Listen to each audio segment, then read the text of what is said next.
Hello, guys. Welcome again to another episode of the Arsaholics. As always, thank you so much for tuning in, for listening in. We really do appreciate it. If you could please support the channel by liking the YouTube video, or if you're listening on a podcast platform, please hit the thumbs up button on that as well, or give us a rating. We do appreciate it. Raj, Aranan, how are you doing? Good, thanks. Yeah, good, mate. How are you? Good. I'm good. Do we ask you? Do we ask you that enough? Not in the podcast, but yeah, privately. Privately. So I know you care. But if the listeners want to know, we should probably ask you. So let's just make sure we do it, Aaron. So Mize, how are you? Yeah, how are things, mate? How are you? Things are good. Things are good. Also, if you're not good, are you really going to say on the podcast? No, probably not. To be honest. It's only if it's Arsenal related stuff that you guys will realise that. As you probably saw in our last episode, we were all miserable. But should we apologise? Should we apologise for that episode? I think we owe people. You can if you want. To be honest, I know we said it was rubbish. We did. I know my mate Kish will listen to this because he listens to all the episodes. He said it was our best one yet. What? And I said, mate, what? I was like, how? I was like, no way was it our best one. I was like, we genuinely felt bad about putting that content out. And he was like, no. He was like, is he a Spurs fan? No, he's a Crystal Palace fan. You've met him. We went to Palace. I know that, but I was just asking. Oh, Oh, that's interesting. Okay. Yeah, he said it was our best one. Okay. Well, in which case we don't apologise. Take it all back. Right, guys. Yeah. So it's been another busy week on the football front, really, hasn't it? The fallout from the Super League, Spurs losing a cup final and having another trophyless season, which we all love to see. Thierry Henry being inducted into the Premier League Hall of Fame, one of the first two players, or alongside Alan Shearer being the first place to do that, which was nice. And Balogun signing a new contract, which was obviously in discussions and talk about that for a while now. So despite all of that going on, we've got a game on Thursday. We've got an absolutely massive game on Thursday, a season defining tie. Villarreal, first leg of the Europa League semi-finals, coming up against Emery again. Well, not again, but coming up against Emery. I am very, very nervous about this. And the nerves are starting to kick in a couple of days prior to the game. I don't know how you guys are feeling about it. Yeah, it's such a big game. Like, it's one of those where on paper it's a game we should deal with comfortably, but because it's us, like, we could all three results are possible. It's one of those where we could win 5-0, but we could also lose 5-0 on aggregate. And we just have no idea what's going to happen. So yeah, like, I say it all the time, season defining. 3 games to get into the Champions League. Technically, Raj, I saw you put a tweet out. We don't even need to win all 3 of those games, right? Yes, it's mad, isn't it? Yeah. Yeah, we could totally draw all 3 of them in 90 minutes. Draw 3. Actually, I got that wrong in my tweet then, because I said technically we can win 1 on draw 2. But no, we can actually draw all of them and go. We could even lose 1, win 1. Well, yeah, basically, yeah. We could lose 1, win 1 and draw 1 and still win it. Yeah, it's crazy. It's crazy. And the thing is, everything is written, like the script is written for us to get knocked out by Unai Emery. Yeah. Like 100%. It's the whole, it's just set up. It's his competition. It's the club he got sacked from. Things aren't going very well. This is like you're on the mat and someone comes with a fucking knockout, like stamp on the head. That is what is written to happen. But the thing is, what I've noticed with us is, the things that are always written to happen, the things that, like, in theory are part of a script, just don't happen, from the positive or the negative. We almost just seem to, not like to follow a script. So hopefully, based on that, we do okay. Wouldn't it be nice if we just, won the first leg 2-0 and then won the second leg 2-0? and there's no drama, no stress. And then we'll get to the final, we'll win that 2-0. And everything's golden. But yeah, I don't think it's going to be like that. No. But you said that in the last game, didn't you? You're like, when we won our away leg in the last round, I remember you saying, like, the nicest thing about it, how we just like made the game a non-issue, and it was just no drama. It was just done. And you're completely right. We don't really like to do that at the moment. No, we like to make it as difficult as possible. Yeah, and that's the thing with this team, right? It's very hard to. It's basically just hard to predict, isn't it? You don't know what you're going to get with this Arsenal team at the moment, and that's the thing that's making me really nervous. We could easily go, like you said, Aaron, and we could go there and win quite comfortably, or it could be completely the opposite and we could capitulate. I mean, in terms of our team for the game, how we expect to set up, I know that we've obviously been struggling with injuries. I haven't really seen much news on anyone coming back. I know Aubameyang's apparently quite close. Is that right? And there's touch and go for Lacazette, but I'd be surprised if he's back, considering it was kind of a bad one. It looked like it's a couple of weeks or a few weeks. But yeah, do you guys know kind of like in terms of the striker situation, especially? I did see a story that there was a chance David Luiz might be back. Apparently he is, back sooner than expected. But I mean, it seems a bit unlikely that he will just go straight back in and start the game, and maybe Thursday is a bit too soon. But no, I think we just have to. The striker situation is key. We kind of have to hope that Aubameyang is fit. If not, we've got a decision to make. We discussed it last time, but it's either going to be Eddie or maybe even Martinelli.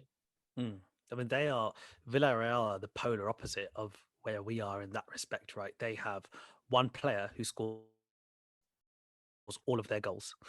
They've got their key striker, and that feels like it's just the opposite for us going into this. And it's I was wondering, like Miles, whether Balogun signing his new contract, will that mean anything? Could that spring a surprise in selection? But no, and I'm a bit worried because I think we discussed in the last pod that if Martinelli had played up front against Everton, then I think that would have indicated that he would play up front on Thursday.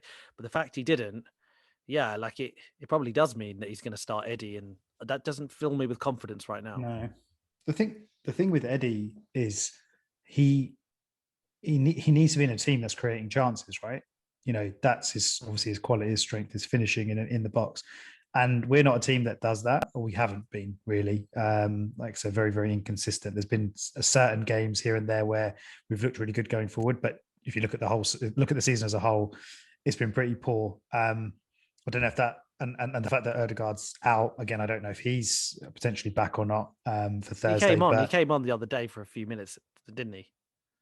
Against Everton, he came on. He was on for like 20 minutes, wasn't he? Yeah. So maybe he could. I forgot that. Yeah, I forgot that actually. But yeah, in terms of Nketiah, I agree with you, Raj. I'd be quite worried if we kind of putting all our hopes on him.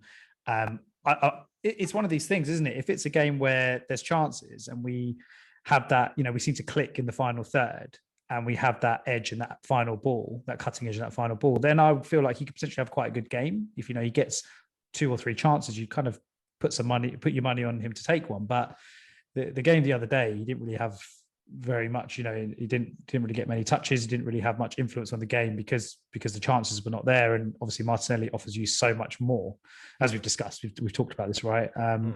But yeah, so we don't know if Aubameyang's back. I think with the Balogun thing, I mean, my thoughts are he's likely to be on the bench, right? Because we can name a huge bench for the Europa League. Is that right? So I guess he's going to be on the squad. He's going to be in the bench. There's obviously training with the first team. There was pictures and videos of that this week after he signed the contract. So potentially, I mean, I can't see him starting. Can you guys? You can't see him starting, right? No. Yeah. So maybe off the bench, possibly, if we're like really lacking in options. What do you guys think in terms of a front four as a whole, and also the Xhaka experiment at left back? Just generally, how do you think Arteta might go into this one, the other positions?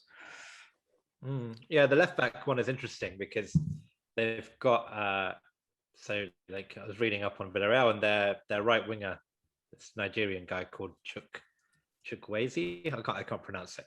He is quite a pacey, tricky winger on the right, and obviously if he's going to be up against Granit Xhaka, we saw, and like you said, Miles, on Saturday or Friday even when we played Everton, you don't want to be leaving Xhaka one-on-one with any sort of winger, let alone someone who is quite pacey and tricky to deal with.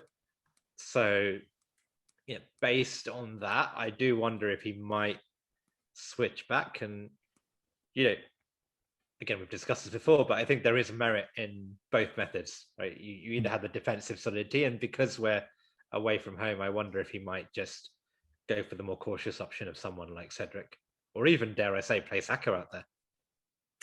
I think he's going to go with Xhaka at the back again. I think he'll still look at the Everton game, and go, look, fullbacks get beaten all the time. Like even good fullbacks in a game get beaten, and Xhaka.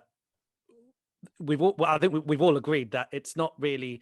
No one's saying Xhaka's a very good fullback, but there's a system that's being played to try and protect him. And I guess he'll still look at it and go, he was very rarely got at. And so the system in theory worked for the most part.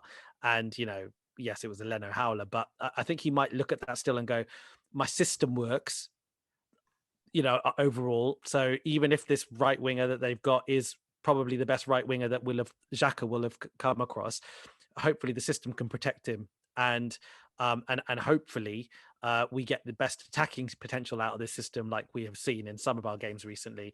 I think what will concern him more, to be honest, guys, is that we were so bad against Everton and arguably Fulham, like even from an attacking potential, he might look at it and go, well, actually, this system that I thought was getting me lots of goals and getting me lots of attacking potential hasn't quite been doing that over the last couple of games. So do I need to change it for that reason? That's partly, what I think. I think the other thing is, like, we know what Arteta has been like in some of these games. He's very cautious, like for large parts of the first half.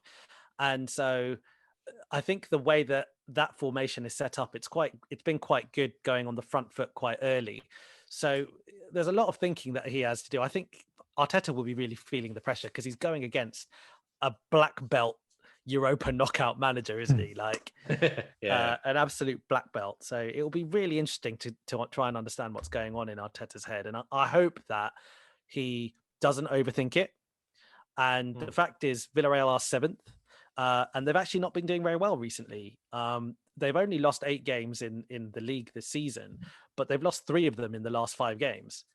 So that they're not doing great. It looks like potentially they've had their eye on the Europa League as well, but they are hugely reliant on their attacking potential from Moreno. So if we can do a job on that, if we can really maintain that, I think that Arteta just has to have a plan to be able to nullify him and just get our guys playing positively, like we saw in the last knockout round, second leg. Yeah, it'll be. It's often one of those where I kind of feel like if we actually assert ourselves on the game, we are the better team. We know we're the better team, but with Arteta, I just feel like he doesn't believe that we're the better team sometimes. And we often play a lot more of a cautious game than needed. Okay, guys. Yeah. So in terms of your predictions, then, how do you think the game's going to go? Nogo will go to you first. Do we have to explain why he's called Nogo? Because we sometimes just call him Nogo. Yeah. Okay. Oh, have they? A few people have asked me, and I've had to explain it, and I just sound like an idiot. Such a random thing, isn't it? It's so random. I think Raj, you're probably best off explaining it because I think was it you that came up with it? I think it was. I can't remember, but it's one of those random things that it's not even that interesting, but it's one of those things that sticks. But effectively, as most people will probably imagine, we had Yaya Sanogo, and I think one day I called Aaron Nogo, and then that became Aranogo. And then I missed that period. You missed that evolution. It was a very brief evolution. Yeah, it was just maybe a day's worth of evolution. And then I think it was when he go on, carry on. Yeah, and then one day it just became Nogo, and Nogo stuck, and so we intermittently just call Aaron and Nogo. It might. I was thinking it was the game. It might have been the game because I think we all went to this game when he started really surprisingly against Bayern Munich. Do you remember that? Do you remember when he started him? Oh, yeah. And I'm pretty sure. I think it might have been that game. Like we were just maybe would make sense.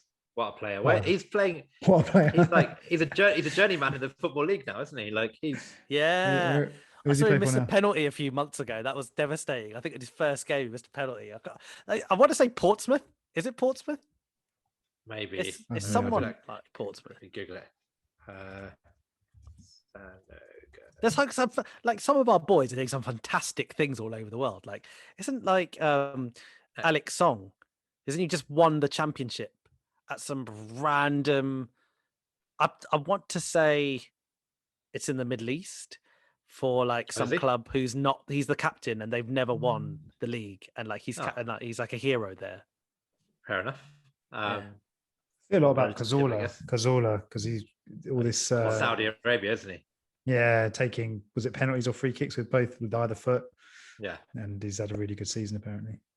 Cazorla is one of those players that even at like 45 or 50 is still going to be better than like an average 25-year-old because he can just ping a pass wherever he wants on the pitch. But Yaya Nogo is currently at Huddersfield. Yeah. It's like I feel so sorry. It's like they got rid of ESR and they got Nogo. Oh, fantastic. Right, so no prediction. Yeah. How do you think how do you think this one's going to go in prediction? I think we will win. I think we'll win 2-1 on the night. Oh wow. Raj? I think it's going to be 2-2.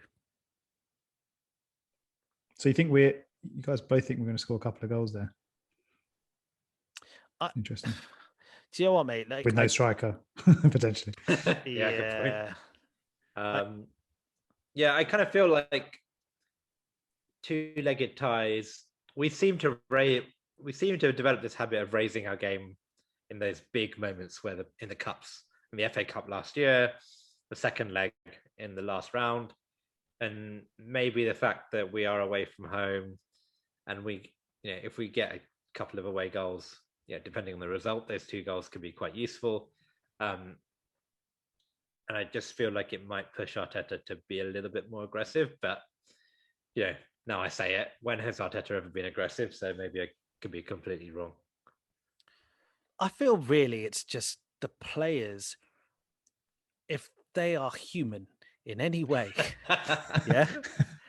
surely they look at this and go, we've been so rubbish in the league. It's been a car crash, like worst in like Arsenal memory type thing.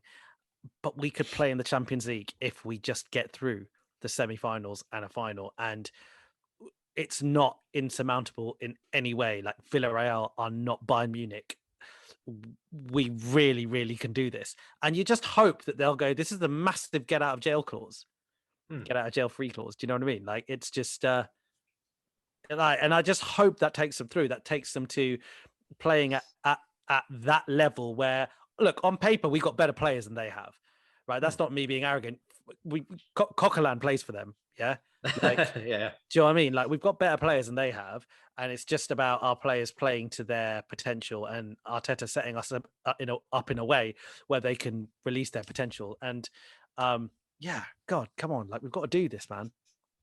Yeah, it's quite weird that we have that dynamic where in our worst season in living memory in terms of the league, we could achieve, and do air quotes here, more than we have done in the last 10 years in terms of bringing the club forward. Such is the gamble of the stakes of the Europa League, the mighty Europa League. Yeah, completely agree. So yeah. So what about you, Miles? What do you think?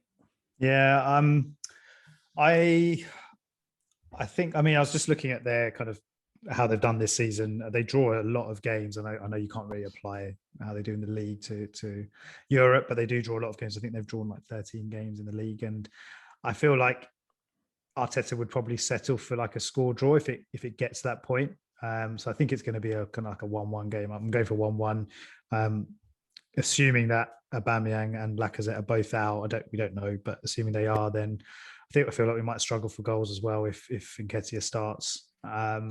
So yeah, I could see us potentially getting a goal, and like a 1-1, and then Arteta, making the subs to shore that up, which is not a bad result, to be fair. It's not a bad result at all away from home. But yeah, that's what I think it's going to go. Do you guys remember? I'm not sure if it was under Emery or under Arteta, where we went through a period of like just drawing every single game, and we had a lot of 0-0s and 1-1s, and that was under Emery, right? I think where so. we just drew so many. Wasn't games. it? Was it during the unbeaten run? Like you had a 20-something unbeaten run when there are loads of draws in that, or was that not it? I can't remember. It might have been that, but I just remember like so many games where we just drew, and we were cool with it because we were like, oh, we're progressing as a team. These draws are fine. But yeah, no. When you said that, mine is about how Emery loves a draw. I think that's very valid. Yeah. Fingers crossed. Fingers crossed, though. Yeah, let's just hope it's not a disaster result and we've got it all to in the second leg.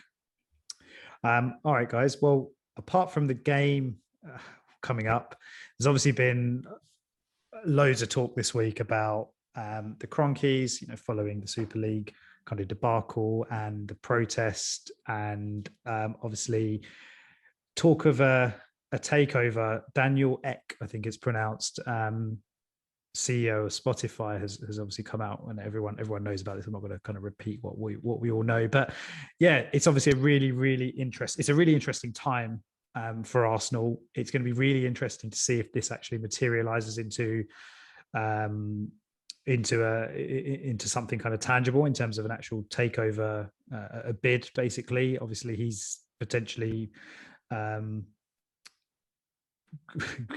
getting Henri, Vieira, and Bergkamp to back him as well, as part of a kind of a takeover team.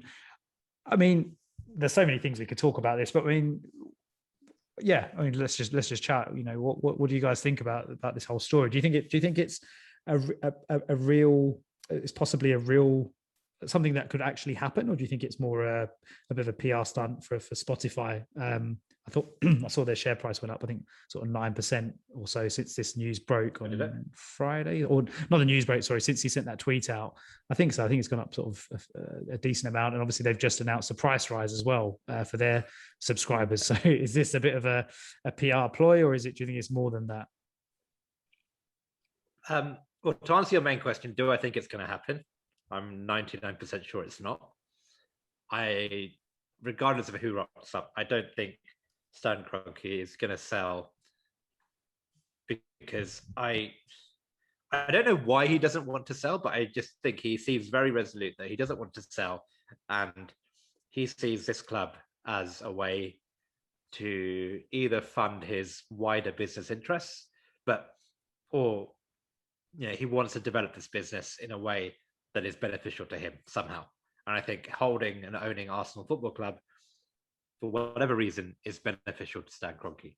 So I think the only reason and the only way he sells is if he gets a ridiculous valuation and someone buys it off him for a lot more, so he can make a significant profit. How much do you think? How much do you think is a lot more? I don't know. I don't honestly have no idea. Like, I think we've seen valuations that Kroenke paid like $1 billion for the club altogether or something like that. Yeah. I don't know. I mean, personally, if I'm going to make a £1 billion profit, I'll do it. But yeah, maybe. That's where I was going with that. Yeah. But I have no idea. I have no idea how these things work in terms of at what point do you sell a football club. But I think in terms of do I want it to happen, it's raised a really interesting question, which is basically, what is a good owner of a football club? Is it someone who wants to take the club forward in that case, you can probably say most owners of the club of the clubs in the Premier League are good owners because they all want to take their club forward, right? But it's a question of how do you take that club forward? Some fans will probably say, well, we want an owner who's going to go and bid and give us 200 million quid to spend in the summer transfer window. There are very few owners that will do that unless we're talking like the richest of the rich. I don't think this Spotify co-founder, it doesn't seem to have that kind of money.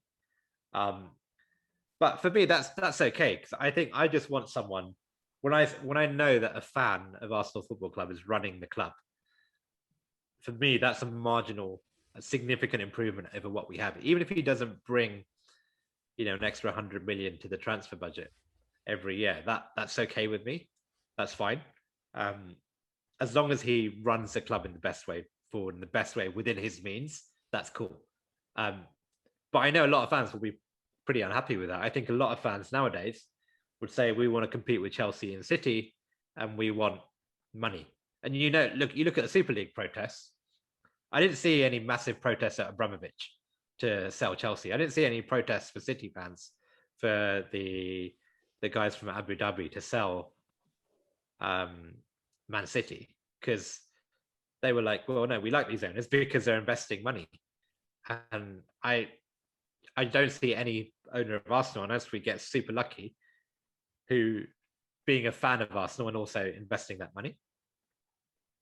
Yeah, actually, so I don't agree necessarily with a lot of the stuff that you said initially, but I that might be a little bit more from hope than anything else. Like, what I mean is, I mean, I think you sort of said it yourself. You're like, you don't think Kroenke will sell, but you're not sure almost why he wouldn't sell in some respects, right? Like, and I think it is important to think about that, because when I started reflecting to think about why did Kroenke own Arsenal in the first place, what was he trying to do with it, etc., the whole Super League thing suddenly made lots of sense. It was kind of like, okay, could this genuinely have been something which a lot of these American owners have got together, they're mates, we talked about this last time, they've said, look, at some point this is possible and we're going to make an absolute killing, like it's going to be revolutionary, going to take, you know, and that was endgame for him, right? That's what he wanted to happen. And it was about maintaining value of the club until that point. There's no interest in him like throwing money in, none of that. It was about getting to that point where that could happen. Now, firstly, like, let's just assume now, because of what has just happened over the last couple of weeks, suddenly the European Super League is off the cards, at least for, you know, the next few years. Stan might be looking at that and going, okay, well, actually, like, I really, really wanted that to happen. And now I'm not really sure Arsenal is my best investment for my money. Like, I'm not really sure if it's the best place for my money to be. Then if you add to that the fact, little things, like some of it is about, if you want to sell a club, or if you don't really, you know, if you're agnostic to it, part of it is around timing of the sale, right? You kind of have to look for a good time to sell. And I think the Biden administration's announcement of capital gains tax going up from 2022 is quite interesting, because that surely, like, if he was to sell the club in 2 years or 3 years, he'd have a much, much bigger tax bill than if he sells within, like, you know, before that happens in 2022. So little things like that, I think, you know, he might look at and go, all right, if I do get an offer that's going to make me £1 billion richer than I was when I, you know, bought, it was £1 billion profit, I'd rather pay like way less tax on it. Also, is who's going to really bid double what a club is worth, right? So I don't know how much Arsenal is worth now. I don't know how you value a football club, but is any billionaire really going to be like, I really, really want to own Arsenal Football Club, and I'm prepared to pay £1 billion over its value, or double whatever the value is? I just don't see that transaction ever being realistic. But this is where the point that you made towards the end, I think, you know, about, so this isn't just any billionaire we're talking about, right? This isn't just some random, because I agree with that point generally. What I'm sort of hoping with this, in a similar way to, you know, Abramovich bought Chelsea. This wasn't a financial investment. This wasn't a good idea. He's like, I want to buy a football club and I just want to like have some fun. And he bought Chelsea. He wasn't a fan before. He became a massive fan. He's clearly a fan. He loves that club, which is why the fans connect to him. He's there the whole time. Like, we've got a situation where you've got a self-made billionaire who's just a massive intellectual. Like, clearly the guy is so bright. Even before, like, you know, Miles and I were talking about it before, even before he started Spotify, he was already loaded from lots of other things that he had done, all self-made, right? And this guy is like just a true talent. He's also someone who, you know, apparently at various points in his life has said, like, actually, I'm sick of this kind of like high-flying lifestyle. I'm going to go live in the countryside and do something very, very random. Like, I think his relationship with money might be slightly different to what the old money Kroenke kind of thing is. And he may genuinely be looking at this going, I'm an Arsenal fan. Like, he genuinely seems like a real Arsenal fan. Yeah. Like, maybe this is the next thing for me. Like, maybe this is the next adventure for me. Like, maybe he backs his intellect to go, I can run this football club and make it super successful in a way that other people can't because I'm really bloody clever. Like, you probably could. I think I agree with you on that. I think I look at most football owners, I look at most people in and around football, and I don't see one thing I don't see is intelligently run football clubs. Yeah. So I think from a talent point of view, would he be a good owner? Yeah, I think so. But would he? Are the circumstances such that I can see a transaction happening? No, I can't see. Look, I know Kroenke's put out a statement and said we're not going to sell. He's obviously not going to put out a statement saying, "Yeah, we're going to sell." I mean, look, I don't know him personally, but I just don't think he's going to sell. It's just my gut instinct, and I could be wrong. And I don't see why, if this guy is Daniel Ek, if he is intelligent, is he really going to pay over the odds for a football club just because he loves Arsenal? And B, does he even have that kind of cash? I'm not sure. But would you? I mean, I was just going to say, sorry, Raj. I mean, just on that first point you mentioned, Aaron, and do you not think if you were in that position, okay, how he's going to raise the cash and how that all works? Like, I'm not an expert on these things, so I don't know. I'm sure there's a way that they will find to if this is a real thing. But I mean, if you're in that position as an Arsenal fan, and we're hearing that he is obviously a massive Arsenal fan, if you had the opportunity to own Arsenal, or at least build a team where you could put in place to run the club, basically, but you could say, I'm the owner of Arsenal Football Club. Would you not? You would do it, right? Yeah. As in, we all would. We all would. Yeah, but like, would you pay double the asking price for Arsenal Football Club? No, but it is worth. I mean, we're assuming that the valuation isn't. I mean, Kroenke paid $1 billion for it, whatever. But I think the valuation of the club is higher.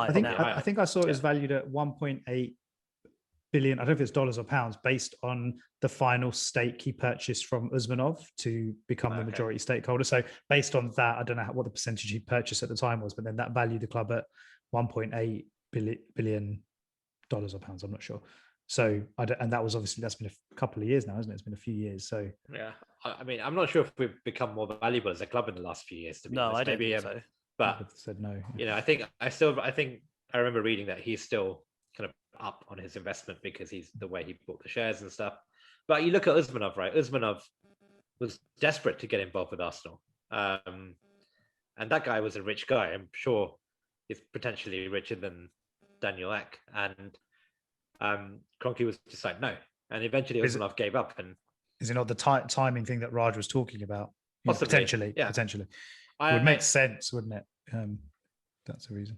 And I mean, and also, like I mentioned, so I don't know in what capacity this is, but Henri, Bergkamp and Vieira kind of being part of this team, or I don't know what we're calling it, consortium, I'm not sure. I mean, if this were to go ahead, right, let's just hypothetically say he's successful in a takeover.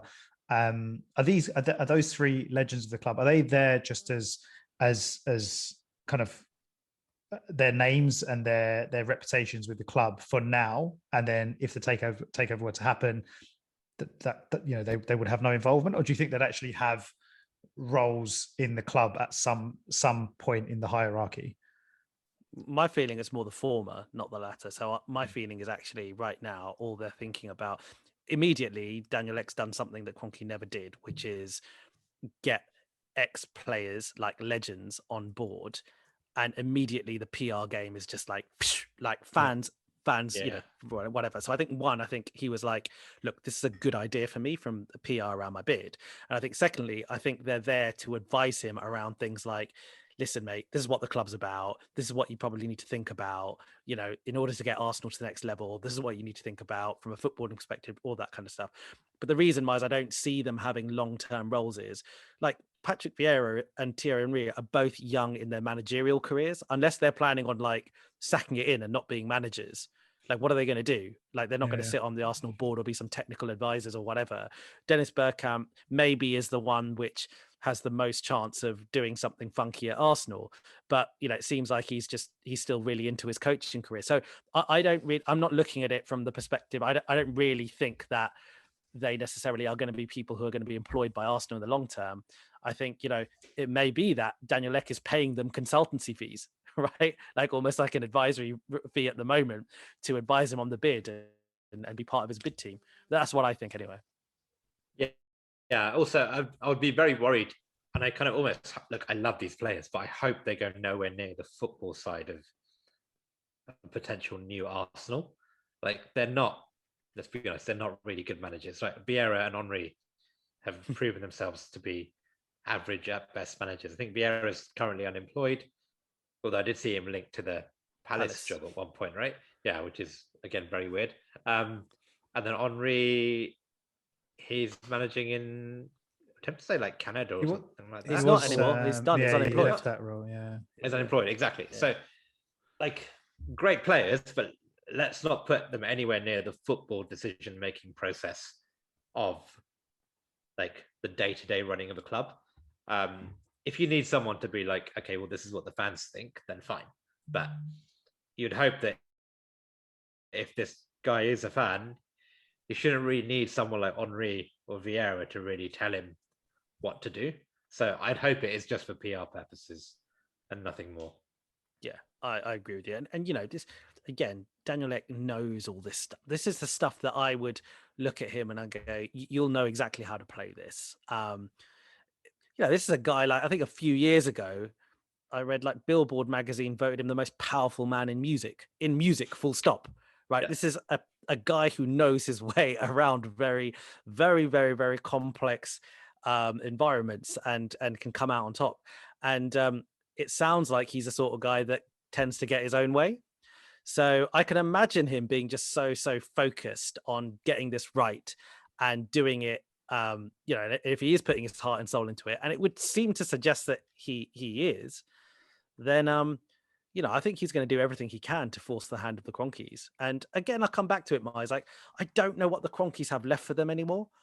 Like, I'm not even massively critical about them outside of the Super League, to be honest. Like, I'm not. But like, if you take away the Super League promise, why are they here? Fans don't like them.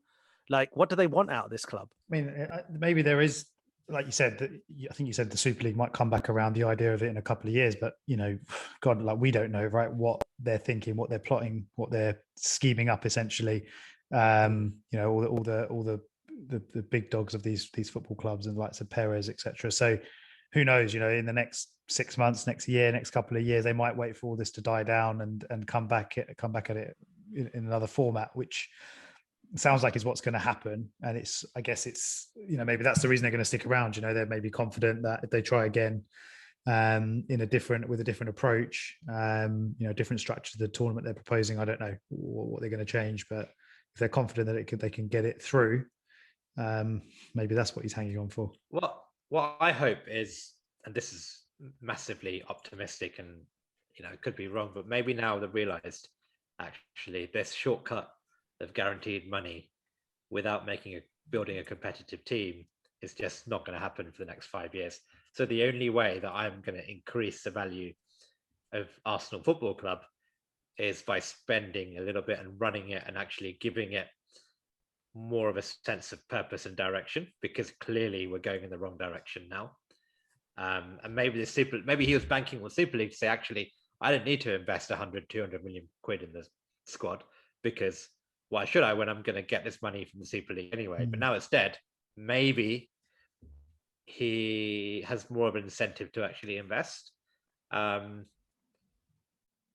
who knows? Yeah, but apart from that, I don't know why he owns us. What is his motivation? Maybe he just likes owning things. I don't know. As I said, the ESL made sense. It gave credence to it. But like, yeah, I mean, I apparently lots of people say that he sees Arsenal, Kroenke see Arsenal as, they're kind of jewel in the crown alongside the LA Rams kind of thing. Those are their two big things, and maybe that is a bit of a status thing. I don't know, but I'm sure there's better things Stan could do with his money, to be honest. And I really. Like, I know maybe it's optimistic, maybe it's like a case of, swapping one billionaire for another, but I love the idea of having someone who genuinely is a fan buying the club. How many people can say that? Like, how many clubs can say that? And I look at Chelsea, I look at the fan that Roman has become, and I think you clearly know you're not going to make money out of this club. Like that's not even important to you. You actually just really want them to win, and you really care about your connection with the fans. And I'm optimistic when I look at Daniel Ek, and I think maybe that's the kind of guy we could have, but just a really clever, really young version of Roman. Yeah, I mean, if we're gonna, like, no billionaire comes without baggage, right? And you've seen the stories about Spotify and their ethical concerns with like how they pay artists. I kind of feel like you have to compromise somewhere, and I'd rather have someone who, built a really cool product. And yeah, there are the downsides to that product, but I'd rather that than someone who comes from a regime accused of human rights breaches, or someone who built their money on oil and gas, and probably through corruption and like public sector handouts, something like that. So all billionaires are bad. If it happens with this Daniel Ek guy, I think it's probably the least worst billionaire you could get. Yeah, I'm with you, mate. And no one's going to be. How is there a billionaire on the planet who hasn't stepped on the little guy at some point? Like exactly. Like no way. And the only person who can afford to buy Arsenal would be a billionaire. So we're going to have to just accept that. And what's the alternative to Spotify? Like and the Apple Music revolution. It's all illegal streaming. So. Do you know what I mean? Like it's again, like I mean, there's no point getting into all that stuff, but none of that bothers me, Aaron. And I think our fans, if any of our fans start coming up with that nonsense, going, "Oh, he's not Mother Teresa," it's like, mate, just get over it. Go and find someone who is like, yeah, exactly. It's going to be very, very interesting to see what happens with that. Apparently, there's a he's doing a talk, a press conference. I'm not sure if it's a press conference, like an interview, sorry, on CNBC tomorrow. I think it's actually on Spotify, but likely that he's going to be asked about this, or he might talk about this, if he wants to reveal anything. So, yeah, I guess we'll all be watching that and keeping our eyes peeled. All right, guys. Again, really, really interesting. Let's look forward to Thursday. Fingers crossed for a positive result. And we will see everyone after the Villarreal game for our match review and reaction episode. Nice one, boys. See you then. Great. Cheers. See you, bye.